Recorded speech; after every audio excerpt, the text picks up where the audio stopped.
So I'll give you a repeat. The emancipation of the drug addicted is on the horizon. Politicians and other critics who oppose this cause are on the wrong side of history, and history will judge them harshly. Thank you.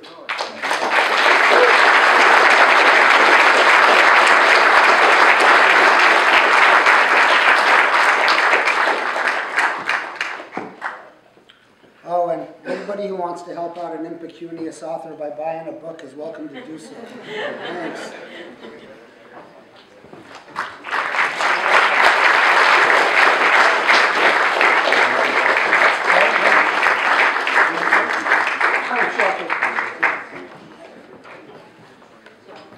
Thank you, Peter.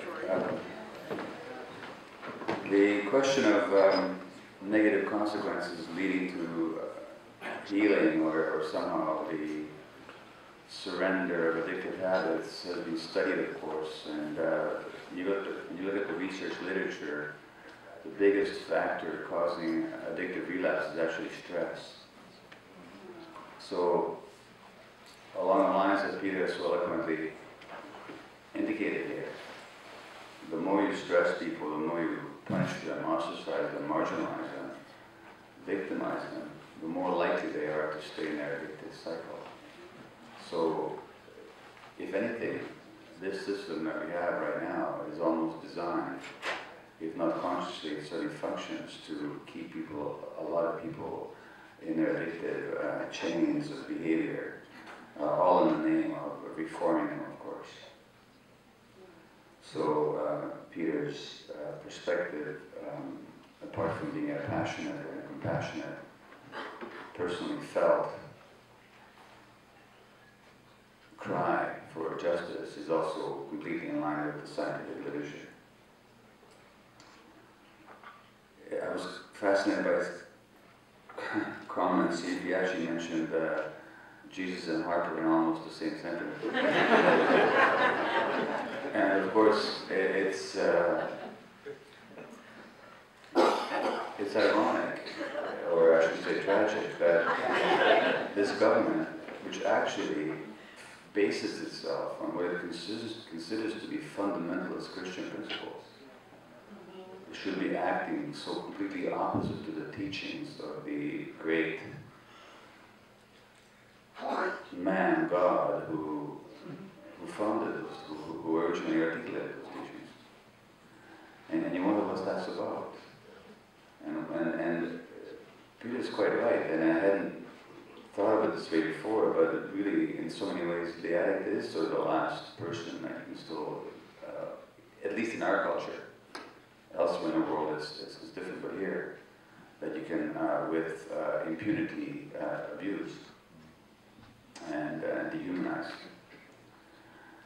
And the drive to do so, of course, arises out of the fact that we live in an extraordinarily addicted society, and nobody's more addicted than the people that Mr. Harper represents. Because what he represents, of course, is people who are so totally addicted to profit and power that they're quite willing to destroy the earth. I mean, they're so addicted they're not even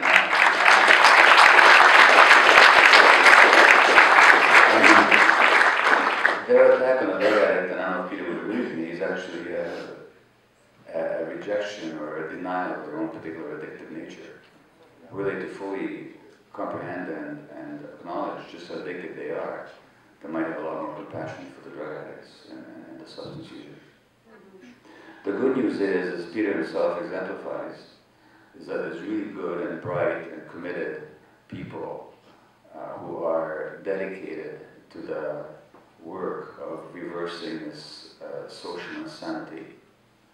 And he travels, and I travel, and I'm sure that wherever you go, Peter, and wherever I go throughout North America, we meet people, as we do here, who don't buy into the official line, who are putting themselves on the line, who are doing really hard work, who are advocating, who are giving of themselves, as you do, to reverse this social madness. I don't think it's going to be a quick or easy struggle. Obviously it's not, but To quote another great sage of about 2,000 years ago, a Jewish rabbi, said, the task is not yours to finish, but neither are you free not to take part in it. So I thank you, Peter, for your part in the struggle.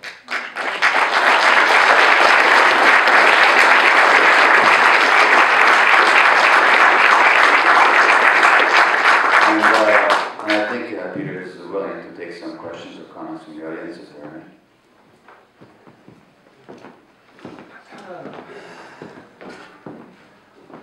Gabor, thanks again for the kind words. I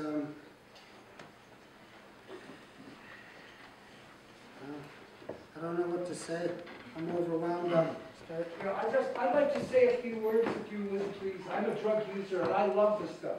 And I've been a drug user for 45 years. And I took 15 years off, 25 to 40, so I know all about abstention. And I think the planet is in a crisis, a real crisis, that we are not even really aware of. I think the drugs give you a sort of an understanding of the potential that Peter's talking about that is just not realized. The military-industrial complex